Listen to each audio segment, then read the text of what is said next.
So we had the RS 457 before this. Here's a 660, a bigger parallel twin, 100 horse. It's gonna be torquey as hell. It's gonna feel. Just want to make sure you're in the right mode. Yep. So this is your mode button if you do want to. Okay. Thank you. Excellent. So the first thing I noticed is the screen's actually smaller than the 457. So I'm gonna get on here. Kickstand's really far forward. Oh yeah, fires up actually pretty quickly.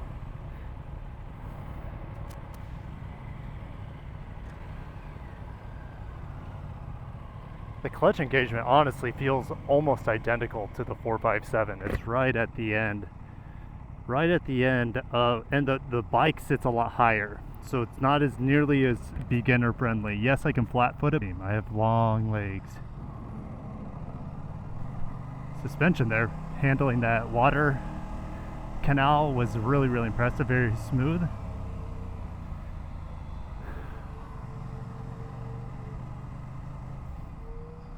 Definitely feels like a parallel twin. Honestly, the character initially, haven't even got past like probably 2,000 RPM just leaving the parking lot. Character feels very similar to the last bike I was on, the 457, the parallel twin on that. Lots of vibes. We'll see if we get as many vibes through the right pedal as we did on the 457. Feels good. Less vibes through the seat. Feels a little bit more civilized. We even have cruise control on here. How about that? I like where the turn indicators are, honestly. It's pretty in a pretty natural position. This area looks very similar to what we had on the 457, but the 457 I don't think had the same sort of adjustments as we do on these forks up front.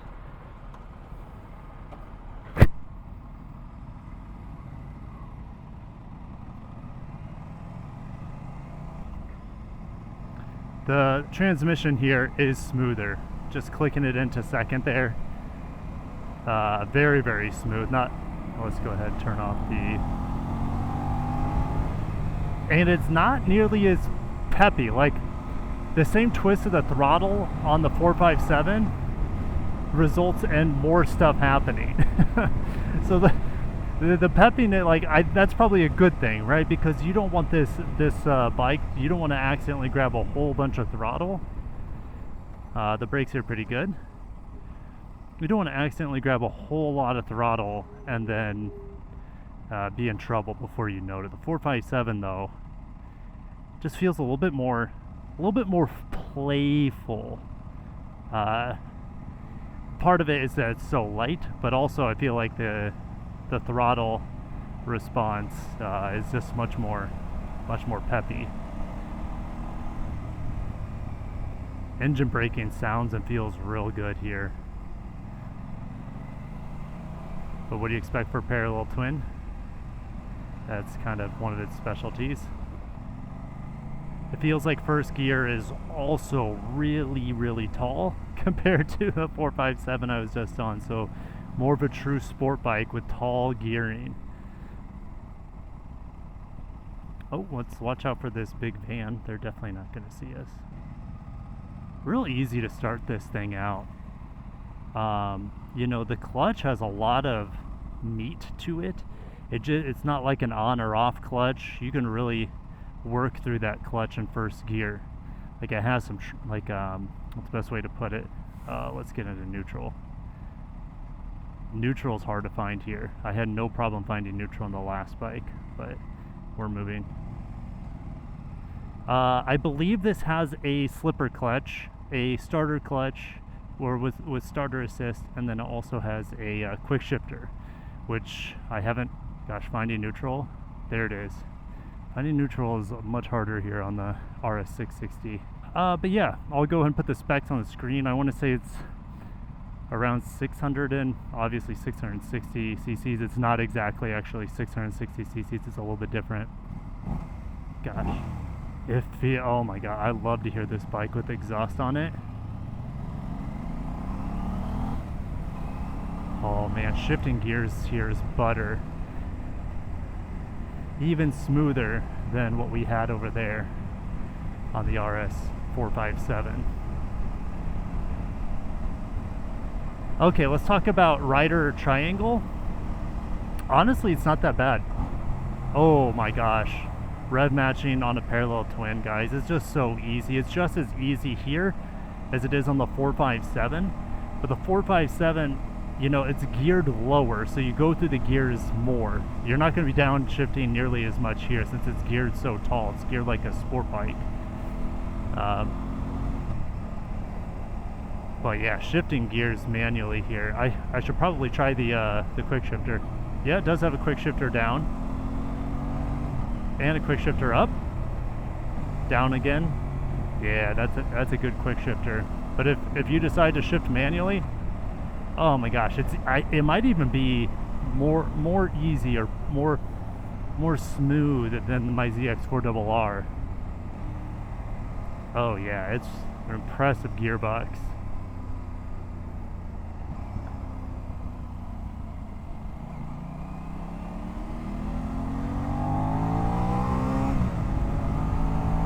Such a smooth gearbox. This quick shifter feels possibly better than my ZX-4RR as well.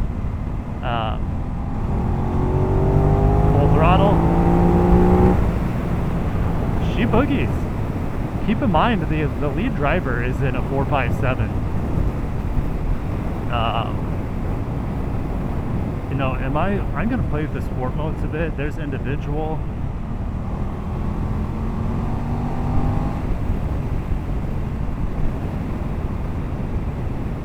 Definitely feels a little bit more stable in the turns, but not as fun, of course, compared to the 457. I think I just have two modes, dynamic.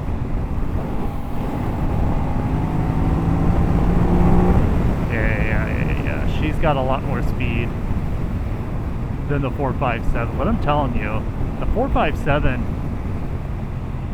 I think I was having more fun on that bike. I know it's a little early. But that bike's just so much better geared for town. That's where we're riding right now. So I mean, if I was on the track, I'd probably prefer the 457 too. It depends on the track too. If you have long straightaways, this would be the better bike, obviously. And I like the lower seat height over there. I don't have as much pressure on my crotch, essentially. Oh shit! Here we go. Whoops. God, that quick shifter is chef's kiss, man.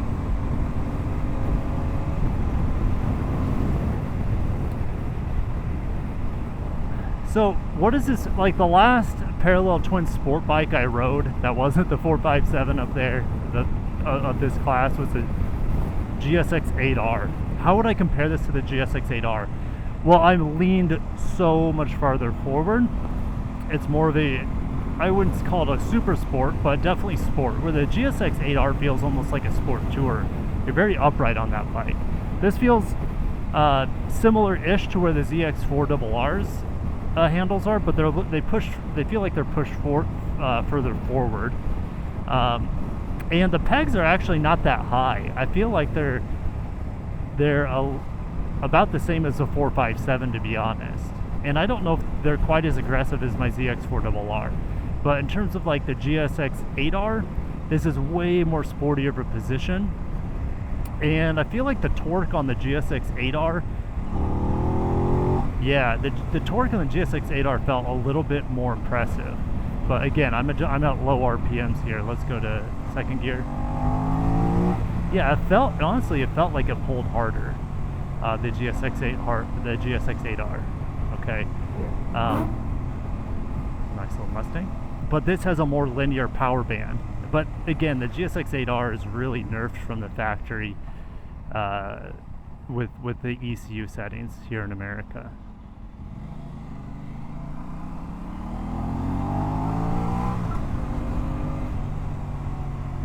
Yeah, I love the torque braking, how it feels here. Very predictable. You know, I was having more fun on that 457. I can't believe how good of a bike that is. This thing just feels, it feels very serious in comparison. It feels very adult. Okay. Now, when I'm on a bike, I typically prefer a bit of hooliganism, and I'm sure you can do all sorts. I mean, the power and torque here, you can get yourself into trouble. But I mean, we'll see. We'll try to rev out first gear here, and then maybe I'll change my opinion.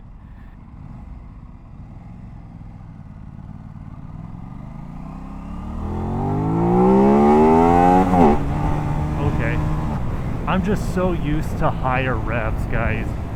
I even hit the rev limiter on the 457 because I'm not looking at the tachometer. I'm just looking at where I'm going.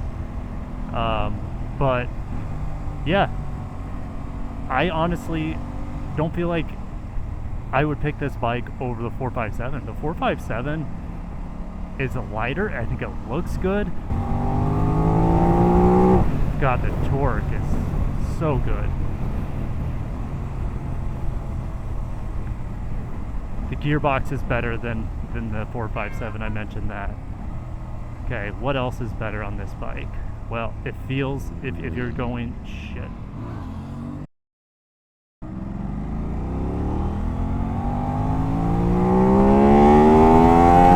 Okay, holy shit, yep. There it goes. There it goes. Yup, it's got a top end to it that I hadn't experienced before that. The top end here is definitely, oh, going into first.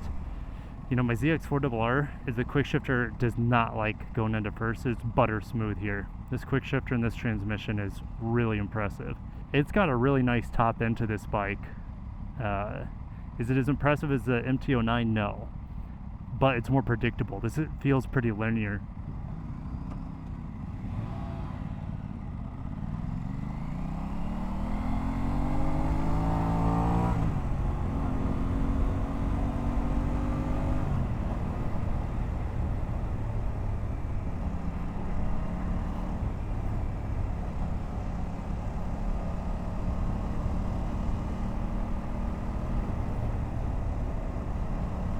The fueling is quite good here too. There's no like abrupt on or off.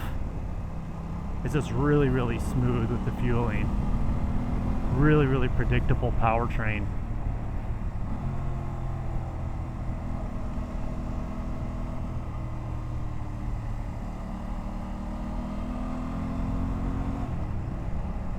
And you know, I mentioned vibes at the beginning of this video. The vibes they haven't bothered me. I haven't talked about it to now because I just remembered that I have to talk about it. Because the vibes on the 457 were very noticeable, especially through the right foot peg and through the handlebars. Here, it's a non-issue. I like this bike feels far more refined than the 457. The 457. Obviously not the same quality. Transmission doesn't feel as good, doesn't have a quick shifter, but manual rev matching that parallel twin is just a pleasure. Same thing with this one, which I just did there. A little bit of over rev, but didn't punish me for it. It is, yeah, I think the 457 is my takeaway, guys. Like, yes, that bike is expensive for its class, but holy shit, I had a lot more fun on it than this. Now, if speed is more important to you, then of course, get the more expensive bike, the RS660 or the Tuono. The Tuonos are great too, and you can get the same engine and stuff. But like this engine, I don't know. Is it better than the engine in the new CB? Or like, here's the thing: the GSX-8R and the R7 are really the only true competitors, I think, with a parallel twin sport bike in America. Man, this gearbox is just so butter though. Oh, brakes are fantastic.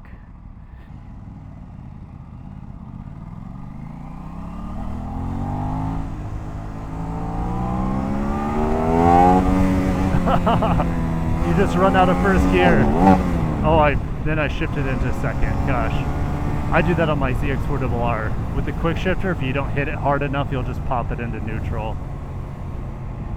But yeah, I think the fun really begins when you rev out second gear here. But holy cow, this is my first day riding Aprilias, and they feel extremely refined. Maybe not that one as much, this one especially. Very refined, very predictable. The components feel very quality. The gearbox here is just butter, even with the quick shifter. Oh my gosh, really impressed, guys. Really impressed. If you missed my previous video, I've been riding these at House of Trikes and Bikes, definitely not sponsored, but Aprilia / Piaggio is having a demo day. You kind of have to push pretty hard down for the downshifts, but man, does it love to get into first with the quick shifter. Like I said, the ZX-4RR, it just, I avoid downshifting into first on that because it feels like it just doesn't want to do it. But you do have to push the down on the shifter kind of hard when you're downshifting. Oh my gosh, manual shifting though is so smooth. Well, there you have it, guys. I don't know what else to say about this bike. Do I like it more than the GSX-8R? Well, looks wise, hell yes. Power wise, it's very comparable. On paper, this has a lot more top end to it, which I can say that's true. At least the butt feel. But the torque doesn't feel quite as punchy as it did in the GSX-8R's engine. That sounded like a parallel twin. Gearbox is butter. The sportiness here is much more familiar to me compared to the GSX-8R, where it feels like you're very upright.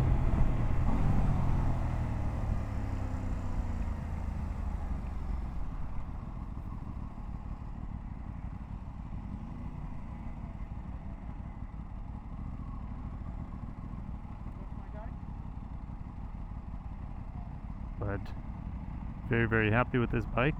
Let's go and kill it. Put down the kickstand, which is very far forward here.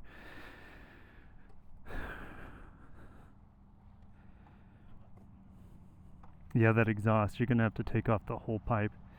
The MT-09 was like that. You're gonna have to take off all the headers. This is a good bike. I'll see you guys in the comments.